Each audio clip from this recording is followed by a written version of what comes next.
المؤمنين الذين يعملون الصالحات أن لهم أجرا كبيرا. بسم اللہ الرحمن الرحیم. الحمد للہ رب العالمین وبہ نستعین وصلی اللہ وسلم علی سید الانبیاء والمرسلین وعلی آلہ واصحابہ اجمعین ومن تبعہم بإحسان الی یوم الدین. اما بعد، سلسلہ تفسیر کی یہ نشست نمبر 193 ہے اور اس نشست میں انشاءاللہ تعالی سورۃ الحج کی آیت نمبر 55 کی تفسیر ہوگی. اللہ تعالیٰ نے فرمایا وَلَا يَزَالُ الَّذِينَ كَفَرُوا فِي مِرْيَةٍ مِّنْهُ حَتَّى تَأْتِيَهُمُ السَّاعَةُ بَغْتَةً أَوْ يَأْتِيَهُمْ عَذَابُ يَوْمٍ عَقِيمٍ. اس آیت کریمہ سے متعلق جو تفسیری معلومات ہیں انشاءاللہ 2 نشستوں میں آپ کے سامنے رکھوں گا. آج کی اس نشست میں جو باتیں آپ کے سامنے رکھنی ہیں، سب سے پہلی بات یہ ہے کہ اللہ تعالیٰ نے فرمایا وَلَا يَزَالُ الَّذِينَ كَفَرُوا. وَلَا يَزَالُ الَّذِينَ كَفَرُوا یعنی اس آیت کریمہ کا جو آغاز ہے وہ حرف العطف الواؤ سے ہے. اس سلسلے میں شیخ محی الدین الدرویش رحمہ اللہ آپ کی جو یعنی تفسیر سے متعلق جو آپ کی کتاب ہے اعراب القرآن و بیانہ، اس میں آپ نے اس بات کو لکھا کہ یہ جو حرف العطف واو ہے یہ اس بات کا تقاضا ہے کہ اللہ سبحانہ وتعالیٰ نے اس سے قبل والی آیت میں بھی یعنی ایک سے ایک آیت پہلے جس میں اللہ رب العالمین نے کافروں کے احوال بیان فرمائے ہیں، اب مزید کچھ اور احوال، ان کی کچھ اور حالتی، کچھ اور کیفیتی اس آیت کریمہ میں بیان کی جا رہی ہیں. جیسے کہ علامہ فخر الدین الرازی رحمہ اللہ نے بھی اس بات کو بیان کیا کہ اللہ تعالیٰ نے فرمایا نا، اس سے پچھلی 3 آیتیں اٹھا کر کے دیکھیے وَمَا أَرْسَلْنَا مِن قَبْلِكَ مِن رَّسُولٍ وَلَا نَبِيٍّ إِلَّا إِذَا تَمَنَّى أَلْقَى الشَّيْطَانُ فِي أُمْنِيَّتِهِ فَيَنسَخُ اللَّهُ مَا يُلْقِي الشَّيْطَانُ ثُمَّ يُحْكِمُ اللَّهُ آيَاتِهِ وَاللَّهُ عَلِيمٌ حَكِيمٌ. اللہ سبحانہ وتعالیٰ نے یہ جو نظام رکھے ہیں جو اپنی حکمت بالغہ کے تحت کہ اللہ کے رسول اللہ سبحانہ وتعالیٰ کا کلام پڑھ کر کے سنا رہے ہیں، لوگوں کو ہدایت کی باتیں بتا رہے ہیں، اور درمیان میں شیطان جو ہے انسان کے دل میں وسوسہ ڈالتا ہے، اس کے دل میں شبہات پیدا کرتا ہے، جس کی وجہ سے کبھی ایک بندہ اللہ رب العالمین کی توفیق سے محروم ہو جاتا ہے اور اس کے وسوسوں کا شکار ہو جاتا ہے، اور ایک بندے کو اللہ رب العالمین اپنی رحمت سے ڈھانپ لیتے ہیں اور وہ حق کی طرف آ جاتا ہے. تو اللہ سبحانہ وتعالیٰ نے اس کی یہ وجہ بتائی کہ شیطان جو القاء کرتا ہے، اس کے دل میں جو شبہات پیدا کرتا ہے، کہا کہ یہ نظام کیوں رکھے اللہ رب العالمین نے؟ کہا کہ لِيَجْعَلَ مَا يُلْقِي الشَّيْطَانُ فِتْنَةً لِلَّذِينَ فِي قُلُوبِهِم مَرَضٌ وَالْقَاسِيَةِ قُلُوبُهُم، تاکہ اللہ رب العالمین جن کے دلوں میں مرض ہے یا جن کے دلوں میں یعنی نفاق ہے اور جو ہے جن کے دل قاسی ہیں، قساوت ہے، سخت دلی ہے، اللہ کی بات کو وہ سنتے ہی نہیں، لیتے ہی نہیں، اعراض کرتے ہیں مکمل طور پر، تو اس طرح کے لوگ ایک صف میں ہو جائیں، اور وہ لوگ جو اللہ سبحانہ وتعالیٰ نے جن کو حق عطا فرمائے، ایمان عطا کی ہیں، علم عطا کی ہیں، اس کی روشنی میں وہ پورے یقین اور یقینی کیفیت کے ساتھ کہتے ہیں کہ یہ حق ہے، اللہ ہی کی طرف سے ہے. تو اس طرح کے جو ہے 2 حالات اللہ رب العالمین نے بتائے، کچھ کفار کے، کچھ مومنین کے. پھر اللہ رب العالمین اس آیت کریمہ میں کفار کے مزید احوال بتا رہے ہیں کہ کچھ کفار ایسے اور ایسے ہیں جن کے دلوں میں مرض ہے، قاسی ہیں، اور یہ ان کا جو قساوت ہے، ان کا جو نفاق ہے، ان کا جو مرض ہے، کیا یہ وقتی ہے یا کسی زمانے کے لیے خاص ہے یا کسی نبی کی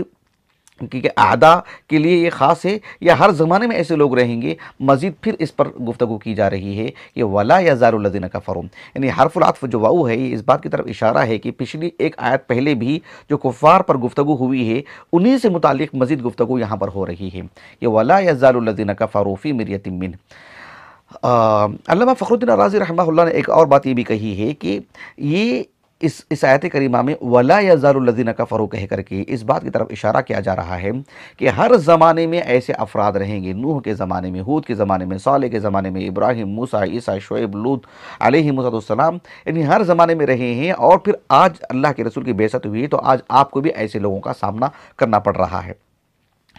علامہ ابن عاشور رحمہ اللہ نے ایک لطیف بات یہ کہی ہے اپنی تفسیر التحریر والتنویر میں کہ اللہ سبحانہ وتعالیٰ نے یہ جو آیت کریمہ ابھی ہم نے آپ کو پڑھ کر کے سنائے ہیں، آیت نمبر 55 وَلَا يَزَالُ الَّذِينَ كَفَرُوا فِي مِرْيَةٍ مِّنْهُ، تو آپ اس سے قبل تقریباً 15 آیات پیچھے جائیے، آپ دیکھیے اس میں اللہ کے رسول کو تسلی دیتے ہوئے اللہ تعالیٰ نے کہا وَإِن يُكَذِّبُوكَ فَقَدْ كَذَّبَتْ قَبْلَهُمْ قَوْمُ نُوحٍ وَعَادٌ وَثَمُودُ وَقَوْمُ إِبْرَاهِيمَ وَقَوْمُ لُوطٍ وَأَصْحَابُ مَدْيَنَ وَكُذِّبَ مُوسَىٰ. یعنی ان آیات میں ہم نے تفصیل سے گفتگو کر چکے ہیں الحمدللہ، لیکن یہاں بتانا مقصود یہ ہے کہ ان آیات میں اللہ سبحانہ و تعالیٰ نے متعدد اقوام کا ذکر کیا جو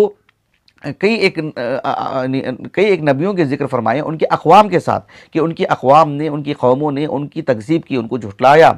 اور جو ہے ایک نبی کے ساتھ جو بھی ایک برا معاملہ ہوتا ہے جو ان کی قوم کی طرف سے، ان سب چیزوں کا اللہ نے ذکر فرمایا. لیکن جب اللہ رب العالمین نے اس موضوع کا جب اختتام فرمائے تو اللہ تعالیٰ نے یعنی سارے کافروں کے سارے احوال اور جو سبھی اقوام اور پچھلی جو ساری شریعتوں کے جو مطلب یعنی دشمن رہے ہیں، نبیوں کے مخالفین رہے ہیں، ان سب کا ذکر تو اللہ نے آغاز میں کیا، لیکن جب اختتام کی بات آئی تو کہا وَلَا يَزَالُ الَّذِينَ كَفَرُوا فِي مِرْيَةٍ مِّنْهُ یعنی من القرآن. تو وَلَا يَزَالُ الَّذِينَ كَفَرُوا فِي مِرْيَةٍ من کہا رب العالمین نے، وَلَا يَزَالُ الَّذِينَ كَفَرُوا فِي مِرْيَةٍ مِّنْهُمْ نہیں کہا رب العالمین نے، کہ پچھلی سارے اقوام کے جو اللہ نے تذکرے فرمائے ہیں اختتام بھی ایسے ہی ہوتا. لیکن ابن عاشور رحمہ اللہ نے اس لطیف بات کو یہاں پر بیان کیا، کہا کہ پچھلی ساری اقوام کو بیان تو کیا جا چکا ہے، یہ بتانے کے لیے کہ اس میں استمرار ہے، تسلسل ہے، ہر نبی کے ساتھ یہ معاملہ ہوا ہے. پچھلی سارے اقوام کا تو ذکر ہو چکا ہے، اب بات آ رہی ہے محمد کی بعثت کی صلی اللہ علیہ وسلم. کہا کہ جب اب آپ کی بعثت کی بات ہوئی، آپ پر نازل ہونے والی کتاب کی بات ہوئی، تو کہا کہ دیکھو مسئلہ یہاں آ کر کے رک رہا ہے. وَلَا يَزَالُ الَّذِينَ كَفَرُوا فِي مِرْيَةٍ مِّنْهُ یعنی پچھلی اقوام میں تو ہو چکا ہے، اس کا ذکر ہو چکا ہے، لیکن یہاں پر صرف ان کافروں کی تخصیص ہو رہی ہے جنہوں نے قرآن کی تکذیب کی.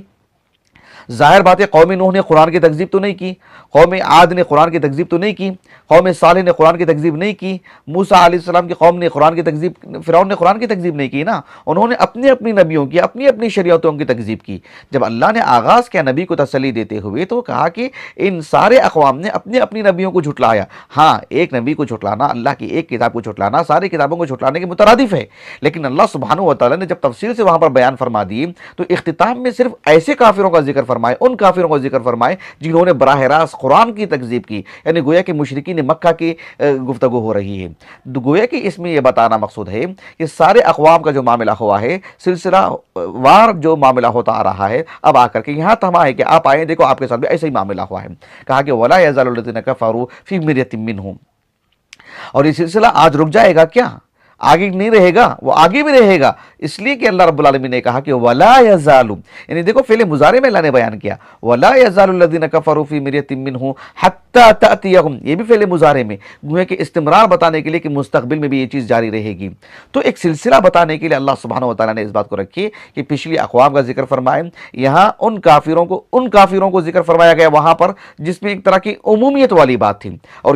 یہاں اللہ رب العالمین نے ان کافروں کا ذکر فرمائے خصوصیت کے ساتھ جنہوں نے قرآن کی تکذیب کی. مسئلے کو لا کر کے یہاں تک رکھا گیا اور آنے والے زمانے کے بارے میں بتایا گیا کہ وَلَا يَزَالُ الَّذِينَ كَفَرُوا فِي مِرْيَةٍ مِّنْهُ. آج کی اس نشست میں ایک بات تو یہ ہو چکی ہے. ایک دوسری بات آج کی اس نشست میں وہ یہ ہے کہ اللہ سبحانہ و تعالیٰ نے فرمایا وَلَا يَزَالُ الَّذِينَ كَفَرُوا فِي مِرْيَةٍ مِّنْهُ. مریتن کیا معنی اس کے؟ مریتن کے معنی آتے ہیں عربی زبان میں، یعنی جو عام معنی بتایا جاتا ہے وہ ہے الشک، لیکن اگر اس کی ہم اس لفظ کی گہرائی میں جاتے ہیں، بالذات اس کا معنی معلوم کرنا چاہیں کیونکہ شک بھی عربی زبان کا لفظ ہے، الشک عربی زبان کا لفظ ہے، الریب عربی زبان کا لفظ ہے. ظاہر بات ہے عربی زبان میں الریب الشک کی جگہ نہیں لے سکتا ہے، الشک الوہم کی جگہ نہیں لے سکتا ہے، الوہم الظن کی جگہ نہیں لے سکتا ہے، الظن جو ہے المریہ کی جگہ نہیں لے سکتا ہے. ہر لفظ کا اپنا ایک یعنی خاص معنی ہے. یا اور بات ہے کہ سب یہ الفاظ آپس میں ایک دوسرے کے قریب کا معنی رکھتے ہیں، لیکن ہر لفظ قرآن مجید میں بالذات جب استعمال ہوتا ہے جہاں جس آیت میں وہاں ایک خاص معنی ہوتا ہے جو اس کا اپنا اصل معنی ہے. اسی لیے یعنی مفردات و الفاظ القرآن میں یعنی علامہ اصبہانی رحمہ اللہ، راغب الاصبہانی رحمہ اللہ، اور انہی سے نقل کیا ہے علامہ طیبی نے، شرف الدین حسین بن عبداللہ طیبی رحمہ اللہ 743 ہجری سنہ وفات ہے. مشکات پر بھی آپ نے شرح لکھی ہے، اور پھر یعنی جو ابو القاسم الزمخشری کی جو تفسیر ہے الکشاف پر آپ کے حواشی ہیں، حاشیۃ الطیبی علی الکشاف اسی نام سے معروف ہیں. ہمارے پاس اس کی ایک جلد ہے، بس مجھے وہ کہیں سے ملی، وہ ایک ہی جلد ہے میرے پاس، پوری کتاب تو میرے پاس نہیں ہے. اس کا جو انہوں نے اصل نام رکھا تھا فتوح الغیب فی الکشف عن قناع الریب، یہ آپ نے نام رکھا تھا، لیکن یہ پوری کتاب مکمل ہمارے پاس نہیں ہے، شاملہ میں البتہ یہ موجود ہے۔ علامہ طیبی رحمہ اللہ کی جو حواشی ہیں الکشاف پر، یعنی خاص کر اعجاز القرآن کے حوالے سے بہت ہی عمدہ اور بہت ہی گہری باتیں ہیں اس میں ہیں، اور بعد کے اہل علم نے چونکہ الکشاف ہی کو جو مرجع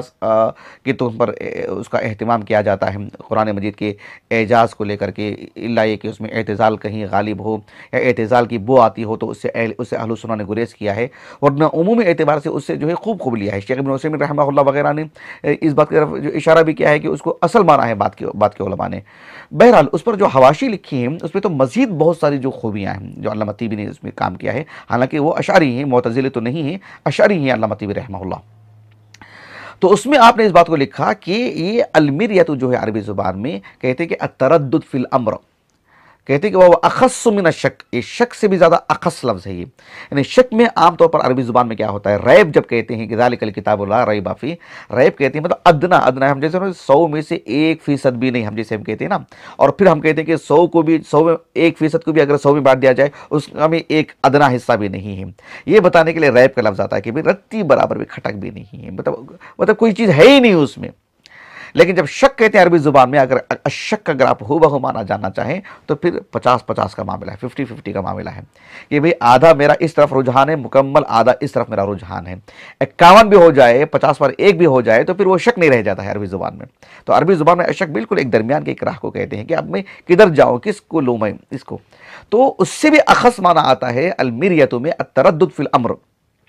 معاملے میں ایک طرح کی کھٹک، یعنی کہیں نہ کہیں مطلب کس معاملے کو لیں، کس معاملے کو حاصل کریں، کبھی اس طرف رجحان بڑھ رہا ہے، کبھی اس طرف رجحان بڑھ رہا ہے، کبھی اس کی بات دل کو لگ جا رہی ہے، کبھی اس کی بات دل کو لگ جا رہی ہے، وغیرہ وغیرہ۔ تو یہ ہے المیریہ عربی زبان میں۔ المیریہ تو آپ دیکھیں گے اس کی جو تفصیلی طور پر اس کا جو معنی ہے عربی زبان میں، اصل معنی احمد بن فارس رحمہ اللہ آپ کی جو موجم ہے، موجم مقاییس اللغہ، اس میں آپ نے کہا کہ مریہ یعنی المیم والراء والحرف المعتل، کہا کہ اس کے بنیادی طور پر عربی زبان میں 2 معنی آتے ہیں، 2 معنی انہوں نے ذکر کیے ہیں۔ پہلا معنی جو انہوں نے ذکر کیا ہے وہ یہ ہے کہ یدل علی مسح شیء واستدار،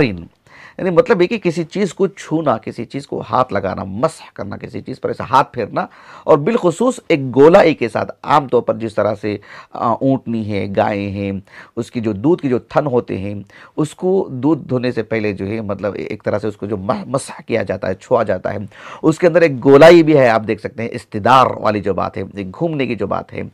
تو یہ بنیادی طور پر اس کے اندر ایک معنی آتا ہے، یہ ہمارے آج کے اس موضوع سے خارج ہے۔ لیکن عربی زبان میں مریہ کا ایک دوسرا جو معنی آتا ہے وہ ہے کہ یدل علی صلابۃ فی شیء، یعنی کسی ٹھوس چیز، جس میں صلابت ہو، مضبوط چیز ہو، جیسے کوئی پتھر وغیرہ ہوتا ہے۔ عربی زبان میں کہتے ہیں المرو، جو جمع ہے مروتن کی، صفا مروہ معروف پہاڑی ہیں، یعنی حجارۃ تبرق، ایک جو چمکیلا جو پتھر ہوتا ہے، مضبوط جو پتھر ہوتا ہے، اس میں چمک دمک ہو، مضبوطی ہو، تو ایسے پتھر کو کہا جاتا ہے مرو۔ تو اس دیکھ رہے ہیں نا آپ، مریہ کے اندر ایک بنیادی معنی آتا ہے صلابت کا، سختی کا، ایک ٹھوس جو چیز ہوتی ہے، وہ ایک وہ چیز آتی ہے جسے ہم نے ذکر کر دیا ہے، وہ تو ہمارے موضوع سے خارج ہے۔ تو ابن فارس رحمہ اللہ کہتے ہیں کہ ہمارے پاس جو ہم کہتے ہیں المیراء، اسی سے جو ہے مطلب وہ اخذ کیا گیا ہے کہ المیراء کا مطلب یہ ہے کہ گویا کہ 2 لوگوں کا یتمارا الرجلان، گویا کہ 2 لوگ جھگڑ رہے ہیں، 2 لوگ لڑ رہے ہیں، کیا مطلب ہے؟ مطلب یہ ہے کہ یعنی فی کلام فی الکلام فی هذا الکلام بعض الشدہ، ایسے آپ نے کہا، لأنه کلام فیہ بعض الشدہ، اس لیے کہ یہ میراؤن جب جھگڑے کو کہتے ہیں اس لیے کہ اس میں تھوڑی سی سختی آتی ہے، یہ اپنی بات منوانے پہ جو ہے مطلب مضبوطی دکھا رہا ہے، اور وہ اپنی بات منوانے میں جو ہے مطلب سختی کا مظاہرہ کر رہا ہے۔ تو دیکھ رہے ہیں بنیادی طور پر عربی زبان میں جب کہتے ہیں میراؤن، احادیث میں بھی آتا ہے المیراء کا لفظ، المیراء جھگڑے کو کہتے ہیں، لیکن کس طرح کیوں کہتے ہیں جھگڑے کو؟ اس لیے کہ اس کے اندر تھوڑی جو ہے بعض من الشدہ، اس میں ایک طرح کی سختی ہے، شدت ہے۔ ہر شخص جو ہے اپنی بات کو کی تقویت پہنچانے کے لیے دلائل کے ذریعے سے، زوردار آواز کے ذریعے سے، یا کسی طور پر بھی بات کو منوانے پر جو ہے مطلب وہ پوری طرح جو کوشاں ہیں وہ۔ تو اس اعتبار سے المیراء عربی زبان میں جھگڑے کو کہتے ہیں۔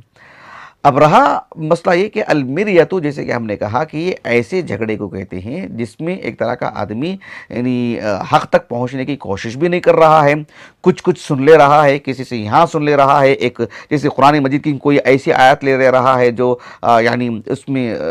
احتمال ہے، یہ معنی ہے کہ یہ معنی ہے، سیاق سباق سے سمجھنے کی ضرورت ہے، یا اس کے سبب نزول سے سمجھنے کی ضرورت ہے، یا اس لفظ سے سمجھنے کی ضرورت ہے، سب سے بالکل جو ہے لاپرواہ ہو کر کے کچھ بھی معنی لے رہا ہے، کیا بھی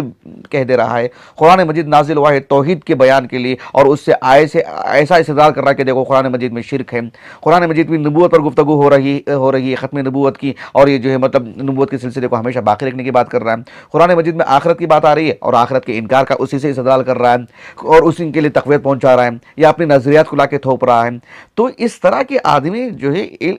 علم یقین جو ہے کہ حصول کے بغیر اور ٹھوس علم کے بغیر اور اچھی طرح دراسہ کیے بغیر کچھ پڑھ لے کر، کچھ یہاں سے لے کر جو تردد کے شکار میں ہیں، عام طور پر آپ دیکھیں جو لوگ مرتدین جو ہوتے ہیں، عام طور پر جو لوگ آج کل آپ میڈیا میں بھی دیکھ رہے ہوں گے، روزانہ ایک آدمی کو بٹھا کر کے تماشا دکھایا جا رہا ہے کہ یہ پہلے مسلمان تھے، اب جو ہے یہ اسلام چھوڑ چکے ہیں، اب یہ نبی کی سیرت سے یہ بات پیش کر رہے ہیں، قرآن کی اس آیت سے بات پیش کر رہے ہیں۔ یہ سب یہی ہے مریت، یہی ہے المرا، جس میں آدمی کے پاس کوئی علم نہیں ہوتا ہے، کہ احاطہ نہیں ہوتا ہے، کوئی اچھا دراسہ نہیں ہوتا ہے، یعنی جس پر وہ گفتگو کر سکے کسی بھی باب میں، کسی بھی پہلو میں، نہ قرآن سے متعلق نہ کسی اور چیز سے متعلق۔ تو یہ ہے مریتن۔ قرآن مجید میں اس معنی سے متعلق کئی آیات ہیں۔ مثال کے طور پر میں کچھ آیتیں آپ کو پڑھ کر کے سناتا ہوں۔ ایک معروف آیت کریمہ ہے جس میں اللہ سبحانہ وتعالیٰ نے اللہ کے رسول سے کہہ رہے ہیں صلی اللہ علیہ وسلم سورۃ الکہف میں کہ سَيَقُولُونَ ثَلَاثَةٌ رَابِعُهُمْ كَلْبُهُمْ وَيَقُولُونَ خَمْسَةٌ سَادِسُهُمْ كَلْبُهُمْ وَيَقُولُونَ سَبْعَةٌ ثَامِنُهُمْ كَلْبُهُمْ۔ تو اللہ سبحانہ وتعالیٰ نے جو اس کی یعنی ان لوگوں کے عدد اور سے متعلق جو تفصیلات اللہ نے بیان فرمائے ہیں، کہا کہ یہ لوگ جو اپنی طرف سے ایک طرح کے عدد بیان کر رہے ہیں، یہ دراصل جو ہے مطلب یعنی رجمًا بالغیب کہا رب العالمین نے، یعنی جسے آدمی کہیں دیکھ رہا ہے اور کہیں پتھر پھینک رہا ہے، کہاں جا کے نشانے کو نہیں دیکھ رہا ہے نا، وہ کہیں بھی جا کے بات لگ جا رہی ہے، کچھ بھی کہہ دے رہا ہے، نہ یہاں کا پڑھ رہا ہے، نہ وہاں کا پڑھ رہا ہے، نہ یہاں کا سن رہا ہے، نہ وہاں کا سن رہا ہے، کچھ بھی کہہ دے رہے ہیں۔ لیکن اللہ سبحانہ وتعالیٰ نے اللہ کے رسول سے کہا کہ فَلَا تُمَارِ فِيهِمْ إِلَّا مِرَاءً ظَاهِرًا، کہا کہ آپ کی جو عدد جو وحی جو آپ پر نازل ہو رہی ہے، جو بات آپ کو بتائی جا رہی ہے، آپ اتنی سی بات بتا دیں، آپ مزید ان سے کوئی مطلب یعنی اس تفصیل میں نہ جائیں، مزید آپ ان سے جو ہے مطلب گفتگو نہ کریں، مزید جدال کی کوئی مطلب راہ نہ نکالیں، مزید جھگڑا نہ ہو، ایسا نہ ہو کہ بس محض عدد کو لے کر کی پوری گفتگو ہو رہی ہے، عدد بیانی وہ اصل مقصود ہے کیا؟ اس کے لیے قرآن نازل ہوا ہے کیا؟ اس کے لیے قصہ بیان کیا جا رہا ہے کیا؟ اس قصے سے اصل مقصود کیا ہے؟ توحید بیانی ہے نا، اس قصے سے اصل مقصود کیا ہے؟ اللہ نے جس مقصد کے لیے پیدا کی ہیں، انبیاء کو جس مقصد کے لیے بھیجے ہیں، کتابیں جس مقصد کے لیے نازل کی گئی ہیں، جس مقصد کے لیے انسان کو پیدا کیا گیا ہے، اس پر گفتگو کرنے کے بجائے وہ کتنی عدد تھی اس پر پورا وقت نکالیں گی،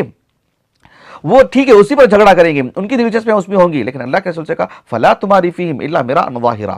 جو اللہ نے آپ کو نازل کی، جو عدد بتائی گئی اسی پر آپ قائم رہیے، زیادہ آپ اس میں مطلب گہرائی میں مت جائیے، زیادہ دلچسپی مت لیجیے، زیادہ الجھن نہیں ہونا ہے اس کو لے کر کے جھگڑا نہیں ہونا چاہیے اس میں۔ یہ بات اللہ کے رسول سے کہی گئی، اسی لیے اللہ تعالیٰ نے سورۃ ہود کے اواخر میں کہا اللہ کے رسول سے ہی خطاب کرتے ہوئے فَلَا تَكُ فِي مِرْيَةٍ مِّمَّا يَعْبُدُ هَؤُلَاء، یہ لوگ جس کی عبادت کر رہے ہیں اس میں آپ کو تردد نہیں ہونا چاہیے کہ وہ حق پر ہیں کہ آپ حق پر ہیں، آپ کو شرع صدر ہونا چاہیے۔ فَاسْتَمْسِكْ بِالَّذِي أُوحِيَ إِلَيْكَ، جو اللہ نے آپ پر وحی نازل کی ہے اس پر استمساک تمسک ہونا چاہیے، آپ سختی سے جمے رہیں اس پر، آپ میں جو ہے مطلب ایک تردد والا کا معاملہ نہیں آنا چاہیے، ایک بات نہیں کھلنا چاہیے، ایک راہ نہیں نکلنی چاہیے کہ ان کی بھی ایک بات ہے نا، ان کی بھی ایک بات سن لینا، وہ بھی تو کچھ کہہ رہے نا، اس میں بھی تو کچھ دم ہے نا، وہ بھی تو کوئی تو بات پیش کر رہے ہیں، نہیں کہا کہ فَلَا تَكُ فِي مِرْيَةٍ مِّمَّا يَعْبُدُ هَؤُلَاء۔ لیکن بات آتی جب عیسیٰ علیہ السلام کی، آپ دیکھو ان کی جو اللہ نے جس انداز میں تخلیق فرمائی ہے، ان کی ماں سے اللہ رب العالمین نے جس طرح سے ایک بچے کی اللہ رب العالمین نے جو ہے ایک انجاب کا جو معاملہ ہوا ہے، ولادت کا جو معاملہ ہوا ہے، اور جو ہے اللہ رب العالمین نے جو معجزات ان کو عطا فرمائے ہیں طبابت کی قبیل سے، طب نہیں ہے وہ معجزہ ہے وہ، لیکن میں کہہ رہا ہوں کہ طبابت کی قبیل سے، یعنی ایک مریضوں کو شفا یابی کے جو معاملے ہیں اس سے جڑے اللہ نے معجزے آپ کو عطا فرمائے۔ تو اللہ نے کیا فرمایا سورۃ مریم میں ذَلِكَ عِيسَى ابْنُ مَرْيَمَ قَوْلَ الْحَقِّ الَّذِي فِيهِ يَمْتَرُونَ،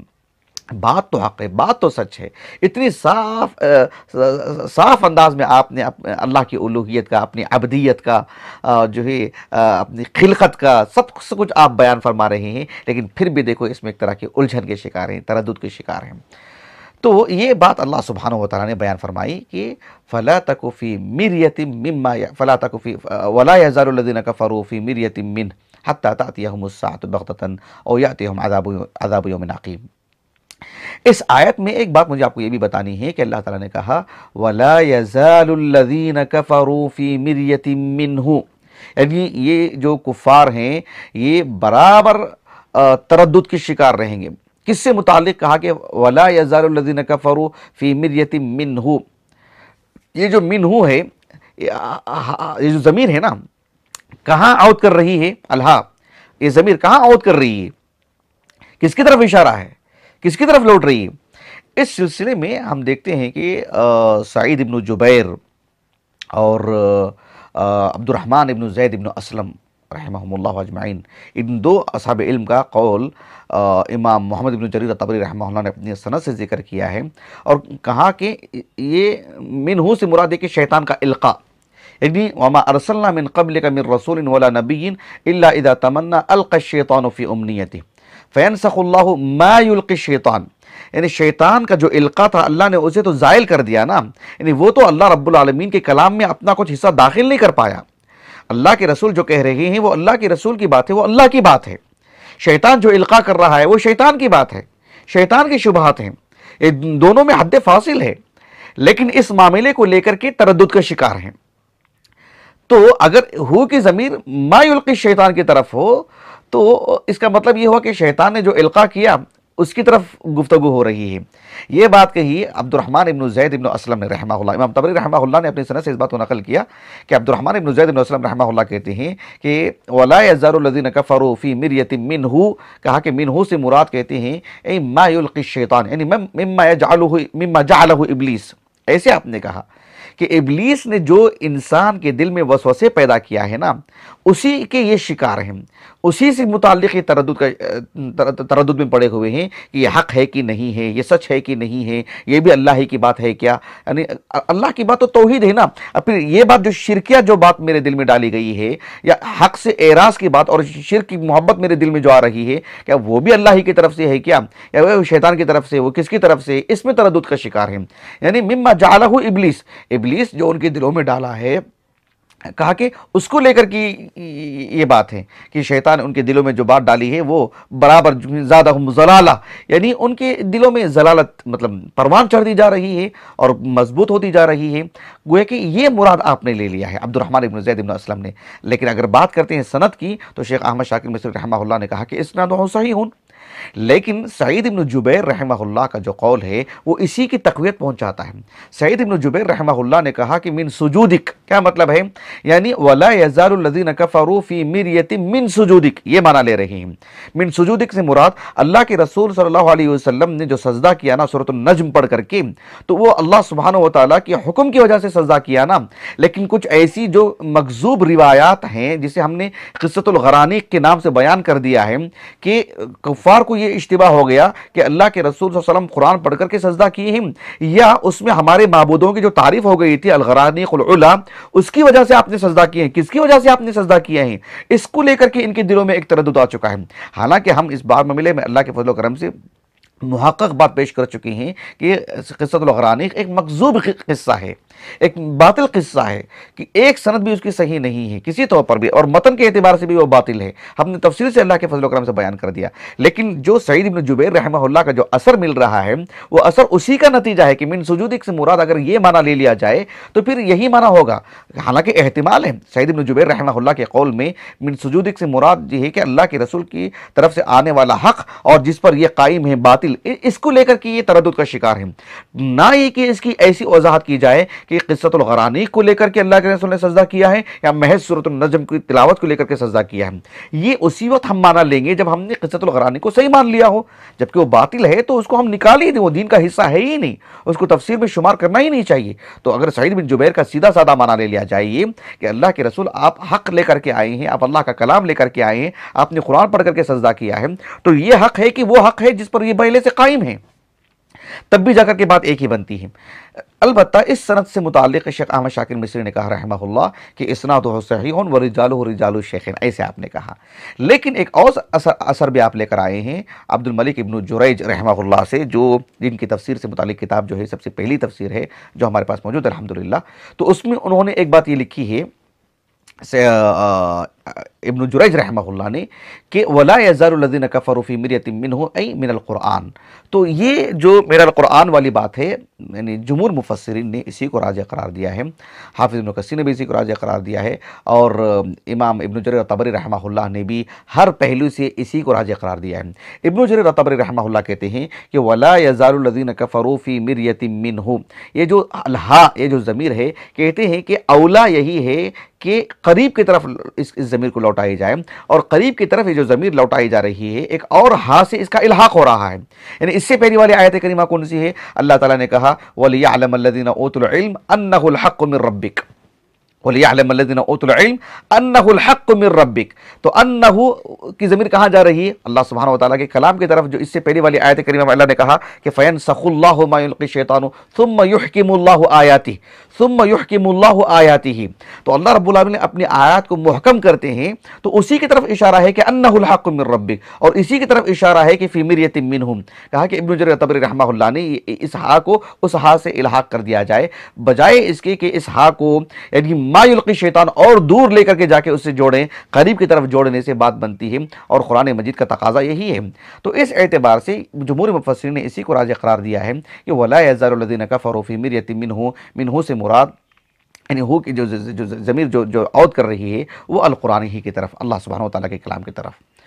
آج کی اس نشست میں ایک آخری بات یہ ہے کہ اللہ تعالیٰ نے کہا کہ وَلَا يَزَالُ الَّذِينَ كَفَرُوا فِي مِرْيَةٍ مِّنْهُمْ، یہ بات بھی علامہ طیبی نے کہی رحمہ اللہ کہ یعنی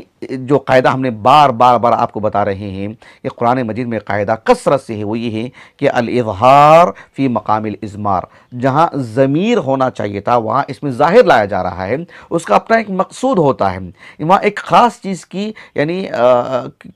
خاص چیز کو نمایاں کرنا مقصود ہوتا ہے۔ حالانکہ ترتیب ایسی ہونی چاہیے تھی کہ اس سے پہلی والی دو آیات دیکھو، اللہ نے کہا لِيَجْعَلَ مَا يُلْقِ الشَّيْطَانُ فِتْنَةً لِلَّذِينَ فِي قُلُوبِهِمْ مَرَضٌ وَالْقَاسِيَةِ قُلُوبُهُمْ وَإِنَّ الظَّالِمِينَ لَفِي شِقَاقٍ بَعِيدٍ، کفار سے متعلق گفتگو ہو چکی ہے نا، لیکن یہاں پر وَلَا يَزَالُونَ فِي مِرْيَةٍ مِّنْهُ ایسا ہونا چاہیے تھا، ضمیر ہونا چاہیے تھا نا، وَلَا يَزَالُونَ کون؟ وہی جو الظالمین ہیں، وہی جو الذین کفروا ہیں، لیکن یہاں پر اس میں ظاہر وَلَا يَزَالُ الَّذِينَ كَفَرُوا، تو یہاں دراصل جو ہے اس میں جو ضمیر ہونا چاہیے تھا اس کی جگہ پر اس میں ضمیر کو اس میں ظاہر کو اس لیے لایا گیا یہ بتانے کے لیے کہ جو ان کا جو مرا ہے، ان کی المیریہ کے جو گرفتار ہیں، یہ المیریہ کے جو شکار ہیں، المیریہ جو ان کے دلوں میں پیوست ہو چکی ہے، اس کی وجہ یہ ہے کہ کفر، ان کے کفر کی وجہ سے، اسی لیے اللہ رب العالمین نے یہاں پر اس میں ظاہر سے بات کو بیان فرمائے کہ وَلَا يَزَالُ الَّذِينَ كَفَرُوا فِي مِرْيَةٍ مِّنْهُمْ۔ بہرحال آج کی نشست میں اتنی ہی باتیں ہیں، انشاءاللہ آنے والی نشست میں حتیٰ تأتیہم الساعۃ بغتۃ او یأتیہم عذاب یوم عقیم، اس سے متعلق گفتگو ہوگی۔ اللہ تعالیٰ سے دعا ہے کہ اللہ تعالیٰ ہماری اس نشست کو ہمارے اساتذہ، ہمارے والدین، ہمارے کل معاونین، ہمارے مشاہدین اور خصوصیت کے ساتھ ہماری عزیز اہلیہ کے لیے، ہمارے فرزندان کے لیے، ہمارے لیے ذخیرہ آخرت کریں، ہمارے حسنات میں شمار فرمائیں۔ سبحانک اللہم و بحمدک، اشہد ان لا الہ الا انت، استغفرک و اتوب الیک۔